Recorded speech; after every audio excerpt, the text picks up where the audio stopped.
أوروبية فرد بنت انحرفت، طلعت عن الطريق، رقيب ماكو، أبو يتابع ما عنده سلطة، أم حريصة ماكو، أخ ناصح ماكو، صديق ناصح ماكو، جار ناصح ماكو، انحرفت، راحت بين الرجلين، صار غذائها وصار دواءها المعصية.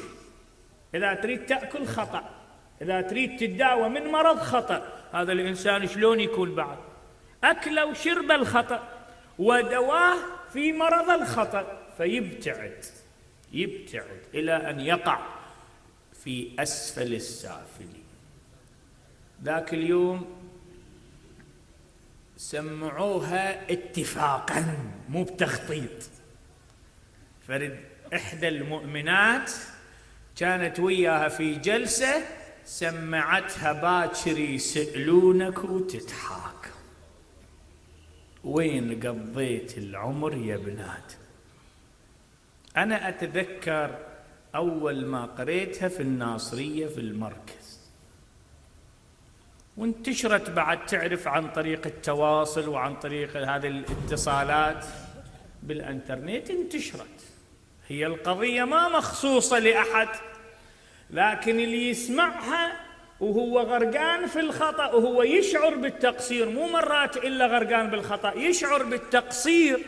تمو تقرأ دعاء كميل، وقد أتيتك يا إلهي بعد تقصيري وشنو؟ إسرافي على نفسي. المطيع المؤمن قاعد يقولها كيف بالعاصي. فكون هنا مو بس واحد خاطئ وكذا، لا هم يشعر بالتقصير، فمن يسمعها كلام ما مخصص لأحد يشكل له انتباه. سبحان الله، هاي البنت غرقانة بالخطأ، غرقانة بالمعصية، يومية تخطأ عشرات المرات، اتفاقا وبدون تخطيط سمعت هذا الكاسيت وسمعت هذا المقطع الصوتي وسمعت هالنغمة هذه، وعلى بساطتها كانت أول خطوة منها انتبهت إنه الكلام قاعد يخاطبها. يا ابن آدم التفت واسمع الصوت، يا ابن آدم، بني آدم آني، يا ابن آدم التفت واسمع الصوت، لا يغرك ولد واموال وبيوت، ايش ما تريد تعيش تاليها، وتدري ملك الموت ما يدفع. سبحان الله، هاي الكلمة أوجعت، دقت بالعظم، دقت بالقلب. ورا لحظة البنية بكت. هذه المرأة اللي سمعتها هالمقطع الصوتي من شافتها صفنت وبكت، يعني الضربة وين اجت؟ بالهدف. الضربة اجت بالهدف.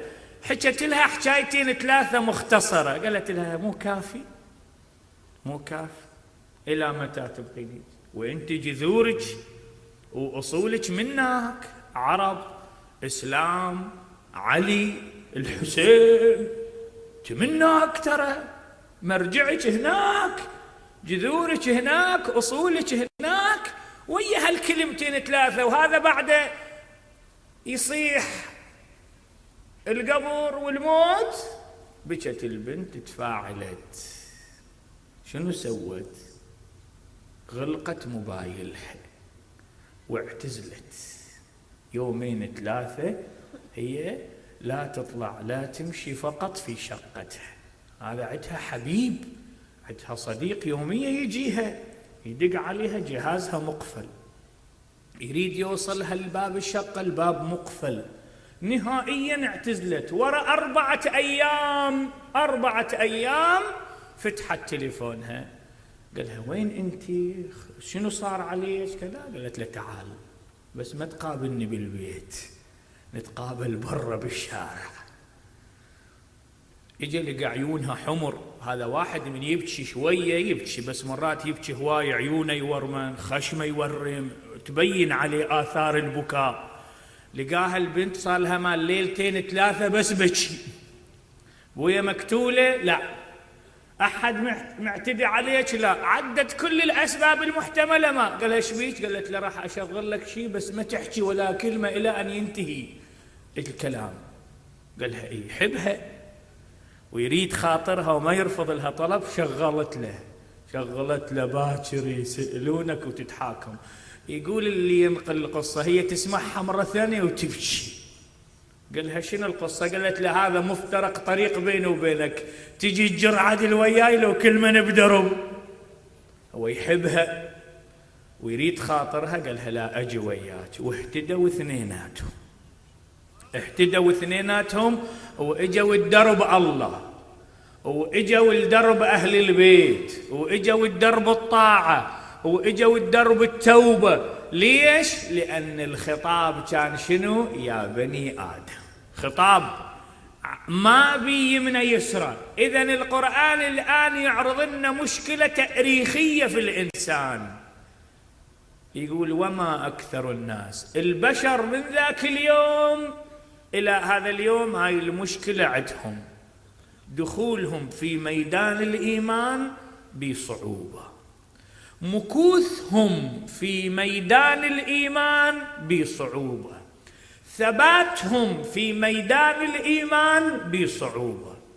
جابر بن عبد الله الأنصاري يراقب النبي فرد يوم من الأيام شلون كان يوجه الناس بالجامع. اللي عنده مشكلة بالوضوء يجاوبه، اللي عنده مشكلة بالصلاة يجاوبه، اللي عنده مشكلة بالقرآن يجاوبه، اللي عنده مشكلة بالبيع والشراء يجاوبه. حللهم ياهو اللي يجي يسأل يجاوب رسول الله صلى الله عليه وآله، لذكره الصلوات بأعلى الأصوات.